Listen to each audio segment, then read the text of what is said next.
La trueca. La trueca, la trueca, la trueca, la trueca, la trueca.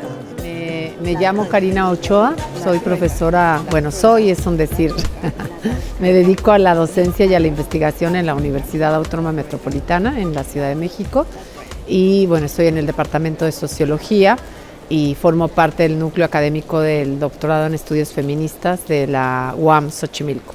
Sí, es difícil a veces dar definiciones así únicas o definiciones de diccionario respecto a ciertas categorías. Yo preferiría que pudiéramos como desagregar esa idea de qué significarían las praxis investigativas desde el sur. Yo entraría primero por la idea del sur, o sea, como ese ejercicio de problematizar qué entendemos por sur o a qué nos referimos cuando hablamos del sur. Y esto nos hace una ubicación, nos obliga a hacer una ubicación geopolítica. O sea, cuando hablamos del sur estamos hablando solamente de una ubicación geográfica o estamos hablando de una historia que marca una ubicación geopolítica. Entonces, cuando nos referimos al sur, no solamente nos estamos refiriendo a una construcción geográfica, sino nos estamos refiriendo a una historia de cómo se constituye el sur frente al norte. Y en el ámbito descolonial eso nos hace una ubicación muy específica de cómo desde hace 500 años se construye la idea del centro y la periferia, o los países centrales o las regiones centrales frente a las regiones periféricas. Y esas regiones periféricas son conceptualizadas como sur. Pero además eso implica una reflexión en la matriz saber-poder. O sea, cuando hablamos del sur, no estamos hablando solamente de la posición geográfica del sur, sino estamos hablando de cómo se establece un sistema donde la relación norte-sur implica lógicas de poder, jerarquías que tienen implicaciones en términos macro, pero también en términos micro. Por ejemplo, durante mucho tiempo la lógica del desarrollo ha sido cifrada y pensada en términos de la relación norte-sur, donde el norte es entendido como el lugar donde se procesa, el lugar industrial o industrializado, donde se procesan, digamos, los recursos en términos de industrialización de la región del sur, de donde se extrae fundamentalmente la materia prima o los recursos naturales para que sean procesados en el norte, ¿no? O sea, esta idea de norte-sur o de sur implica también entenderlo en lógicas de extractivistas mundiales, en lógicas de producción mundial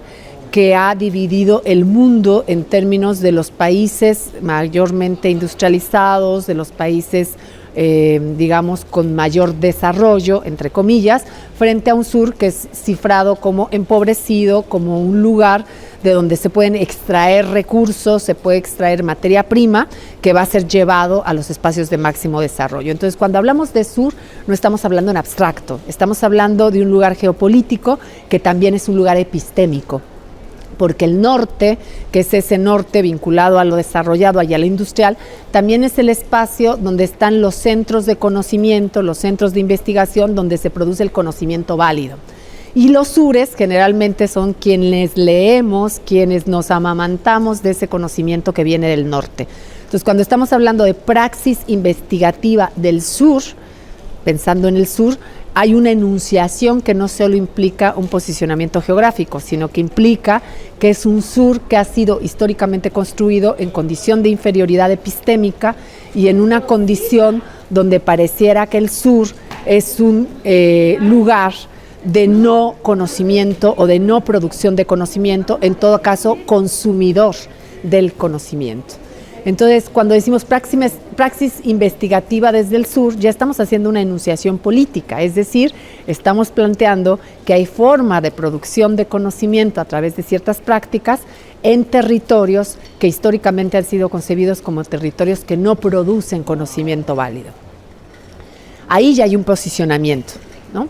Y cuando hablamos de praxis investigativas, pues estamos hablando justo de un conjunto no solo de prácticas, sino de relacionalidades que producen a partir de la investigación conocimientos. Cuando decimos praxis no es sinónimo de práctica, no es solo el quehacer investigativo. La praxis implica también la relacionalidad en ese quehacer.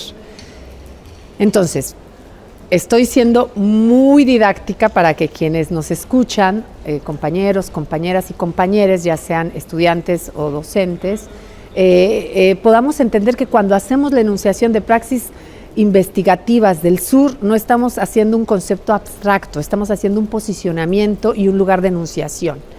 Entonces, estas praxis implican relacionalidades en las que construimos conocimientos desde territorios que históricamente son concebidos como espacios de no producción de conocimiento. Eso nos plantea un desafío. ¿Cómo construimos conocimiento desde el sur cuando el sur ha sido cifrado en términos de los territorios que hay que conocer, que hay que conquistar, que hay que extraer, que hay que explotar, pero no los territorios y sus poblaciones que pueden producir conocimiento, que pueden generar alternativas en conocimiento y procesos investigativos? De inicio, hacer praxis investigativa desde el sur significa invertir las lógicas del poder en la idea de la investigación. Entonces, no es solamente producir conocimiento desde los territorios del sur, es producir conocimiento desde una mirada de quienes históricamente han sido cancelados y canceladas para producir ese conocimiento. Producir desde el sur no es solamente producir desde Chile, o desde Brasil, o desde Argentina, por tanto, no desde Estados Unidos. No, producir desde el sur implica apropiarnos de una mirada de sujetas y sujetos y sujetes que históricamente no son identificados como sujetos que producen conocimiento. La praxis investigativa desde el sur implica una mirada subalterna, una mirada de la subalternidad, es decir, una mirada no desde el poder, sino una mirada desde abajo, una mirada desde los territorios, las poblaciones y los saberes que no son reconocidos como tal. Entonces, praxis investigativas desde el sur o de el sur implica un posicionamiento más allá de la geografía y de la localización, digamos, no solo geográfica, sino espacial. Sí, justo el debate descolonial, que tiene como su máxima expresión a partir de la primera década del 2000, lo que empieza a formular es una mirada una mirada desde el sur de lo que llamamos el proyecto civilizatorio moderno. Por ejemplo, ¿qué significa mirar desde el sur? Enrique Dussel, que es un filósofo de origen argentino, nacionalizado mexicano, empieza a formular la idea, y que se inscribe dentro del pensamiento descolonial, empieza a formular la idea de que la modernidad nace en 1472. En el momento en que españoles y portugueses, las coronas española y portuguesa, se abren a la posibilidad de constituirse, dice Dussel, desde un ego unificado, es decir, a partir de los procesos de exploración marítima, llegan a los territorios amerindios y se enfrentan a un otre, las poblaciones amerindias, unos otres y otras, que les posibilitan mirarse a sí mismos en un lugar de superioridad. Los españoles y los portugueses se miran en un lugar de superioridad, y para mirarse en un lugar de superioridad tienen que configurar al amerindio y a la amerindia en un lugar de inferioridad, ¿sí? O sea, no puede ser la Europa central, moderna, superior, sin una alteridad que le refleje esa imagen, y esa alteridad tiene que ser convertida en periferia, tiene que ser convertida en inferior y tiene que ser convertida en no central para que le refleje a Europa la mirada de sí misma como central. Aquí Dussel está haciendo un doble movimiento. Por un lado, está disputando la narrativa de la dominación, porque la historia que nos han contado de la modernidad es una historia contada desde la experiencia particular europea, es decir, desde la experiencia particular de ese norte central, que dice, Europa nace, la modernidad nace con la Ilustración, y la Ilustración fue una experiencia particularmente europea. Cuando Dussel dice la modernidad no nace con la Ilustración, sino como subjetividad nace en 1492, está haciendo este desplazamiento del que hablaba hace rato. Es decir, está poniéndose la mirada de la subalternidad porque está contando la historia de la modernidad no desde los vencedores, no desde la Europa cristiana, colonial, que logra acaparar el sentido de centralidad y el sentido de superioridad, sino le está contando desde esa alteridad negada, desde ese otra, que es nuestra América, que es Abya Yala, donde el proceso de conquista y colonización cambia los patrones de organización de las poblaciones que fueron colonizadas. 1492 es la historia de una modernidad contada desde el sur, es decir, contada desde los y las subalternas, es decir, desde las poblaciones indígenas, indias, dominadas, colonizadas, pero también desde las poblaciones africanas traídas en condición de esclavitud, desde las poblaciones racializadas. Eso es el sur. El debate descolonial lo que viene es a posicionar y a disputar una narrativa de la dominación, planteando una narrativa desde las poblaciones que hemos sido colonizadas y que hemos sido subalternizadas. A eso nos referimos con sur. ¿Qué significa hacer praxis investigativa desde el sur o descolonial? Significa justamente cambiar los lentes hegemónicos, los lentes de la centralidad, y entonces empezar también a disputar las narrativas desde los lentes de las poblaciones que nos ha tocado vivir las dominaciones coloniales y las dominaciones capitalistas y modernas.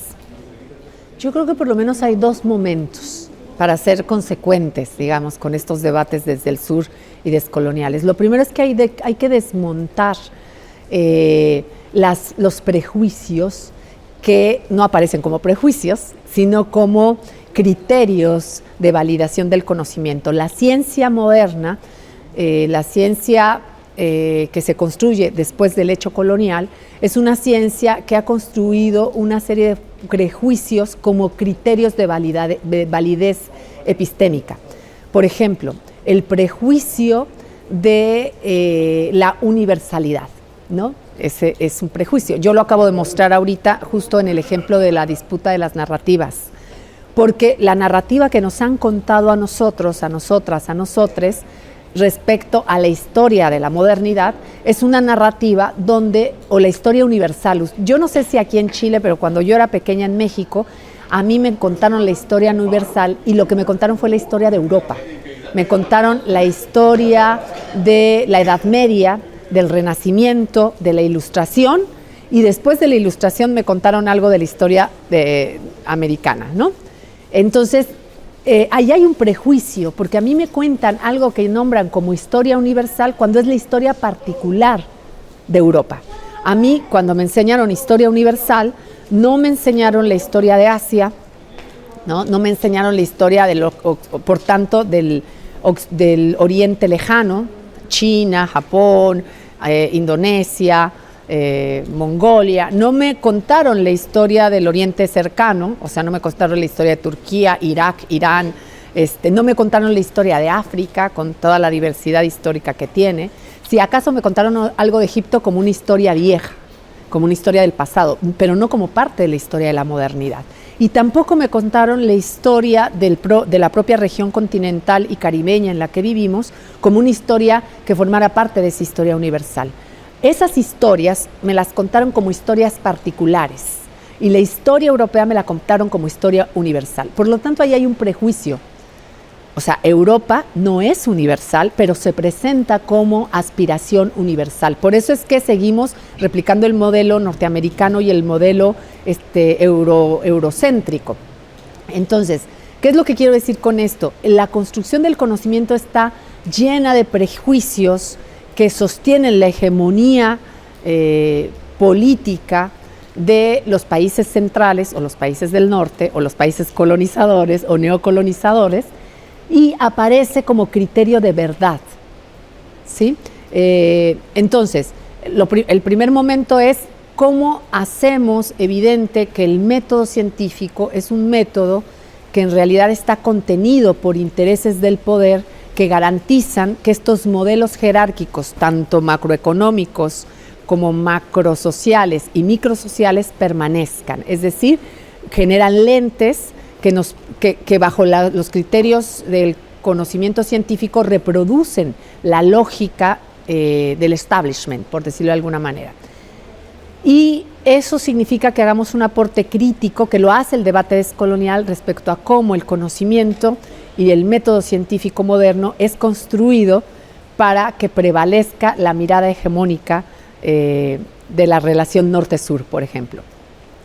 Y un segundo momento tiene que ver con cómo nos ponemos la camiseta del sur para construir criterios de construcción del conocimiento donde validemos esos saberes, esos conocimientos que por este sistema hegemónico mundial no son validados como conocimientos. Ejemplo, la partera del pueblo, la abuela que conoce de medicina tradicional, ese conocimiento no es validado como conocimiento porque en realidad es un conocimiento de una sujeta que dentro de los cánones establecidos no puede producir conocimiento porque las abuelas que no fueron a la escuela y a la universidad son ignorantes. No son ignorantes, las abuelas tienen conocimientos basados en la experiencia y basados en muchos procesos diversos que nos pueden interpelar también desde estos posicionamientos de recuperar las miradas del sur. El conocimiento de los pescadores o pescadoras que conocen mucho de la mar, pero que no son ingenieros marítimos, o no sé cómo se llaman, o que no son biólogos marítimos o biólogas marítimas, no es validado porque no corresponde a toda la institucionalidad que durante 500 años se ha constituido y valida el conocimiento que viene solo de las universidades. Y entonces, ¿cómo hacemos para desde las praxis investigativas del sur validar, resaltar, visibilizar conocimientos que deben ser validados porque son conocimientos que están teniendo, digamos, vigencia y que están teniendo fuerza para las existencias de comunidades, de colectividades y de realidades que si no están en la universidad no significa que no producen conocimientos, significa que producen conocimientos que tienen otros terrenos de existencia y de validez. Entonces, ese es un ejemplo de cómo la praxis investigativa desde el sur o del sur no tiene que ver nada más con la dimensión geográfica de que en Chile la universidad va a producir conocimiento. Si seguimos produciendo conocimiento bajo los criterios hegemónicos, da igual que produzcamos en la USACH conocimiento, porque es igual que si producimos conocimiento en cualquier otro lugar del mundo bajo criterios hegemónicos donde se desconoce la existencia de las poblaciones subalternizadas históricamente. Hay un compromiso. Hablar de praxis investigativa descolonial y del sur implica un compromiso de recuperación de existencias históricamente negadas. La trueca, las praxis investigativas desde el sur. Praxis investigativas desde el sur. Praxis investigativas desde el sur. La trueca, praxis investigativas desde el sur. La trueca, praxis investigativas desde el sur.